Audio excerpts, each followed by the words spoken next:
പനമ്പള്ളി നഗറിൽ നവജാത ശിശുവിനെ കൊലപ്പെടുത്തിയ കേസിൽ യുവതിയുടെ സുഹൃത്തിന് നേരിട്ട് പങ്കില്ല എന്ന് പോലീസ്. യുവാവുമായുള്ള ബന്ധത്തിൽ യുവതിക്ക് പരാതിയില്ലാത്തതിനാൽ നിലവിൽ കേസെടുക്കാനാവില്ല എന്നും യുവാവിന്റെ മൊഴി രേഖപ്പെടുത്തിയും പോലീസ് വ്യക്തമാക്കി. ചികിത്സയിൽ കഴിയുന്ന യുവതിയെ മജിസ്ട്രേറ്റ് ആശുപത്രിയിലെത്തി മൊഴി രേഖപ്പെടുത്തിയ ശേഷം ഇന്ന് റിമാൻഡ് ചെയ്യും. യുവതിക്കെതിരെ കൂടുതൽ കർശനമായ വകുപ്പുകൾ ചുമത്താനും പോലീസ് നീക്കം തുടങ്ങിയിട്ടുണ്ട്.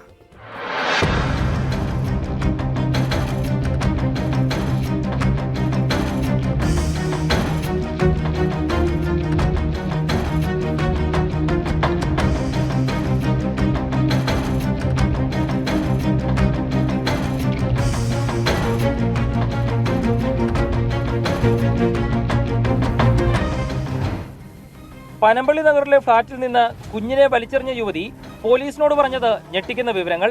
പ്രസവശേഷം കുഞ്ഞു കരയാതിരിക്കാൻ വായിൽ തുണി തിരുകി ശ്വാസം മുട്ടിച്ചു കൊലപ്പെടുത്തി മൃതദേഹം ഉപേക്ഷിക്കാൻ പദ്ധതിയിട്ടിരുന്നു.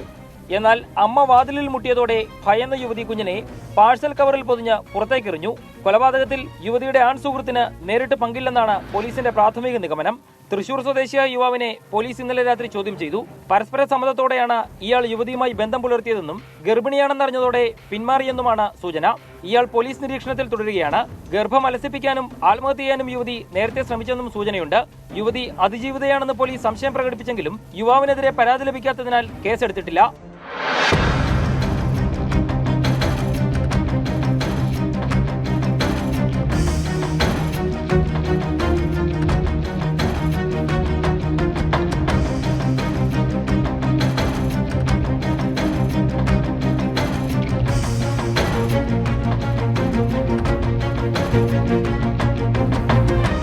ചികിത്സയിൽ തുടരുന്ന യുവതിയെ മജിസ്ട്രേറ്റ് ആശുപത്രിയിലെത്തി മൊഴി രേഖപ്പെടുത്തിയ ശേഷം റിമാൻഡ് ചെയ്യും. ഡിസ്ചാർജ് ചെയ്ത ശേഷം വനിതാ ജയിലിലേക്ക് മാറ്റും. പിന്നീട് കസ്റ്റഡിയിൽ വാങ്ങി വിശദമായി ചോദ്യം ചെയ്യാനാണ് പോലീസിന്റെ തീരുമാനം. യുവതിക്കെതിരെ കൊലപാതക കുറ്റത്തിന് പുറമെ ജുവൈനൽ ജസ്റ്റിസ് നിയമപ്രകാരമുള്ള വകുപ്പുകളും ചുമത്തും. നവജാത ശിശുവിനെ കൊലപ്പെടുത്തിയ കേസിൽ യുവതിയെ കസ്റ്റഡിയിൽ ലഭിക്കുന്നതോടെ കേസ് അന്വേഷണത്തെ സഹായിക്കുന്ന കൂടുതൽ വിവരങ്ങൾ ലഭിക്കുമെന്നാണ് അന്വേഷണ സംഘത്തിന്റെ പ്രതീക്ഷ.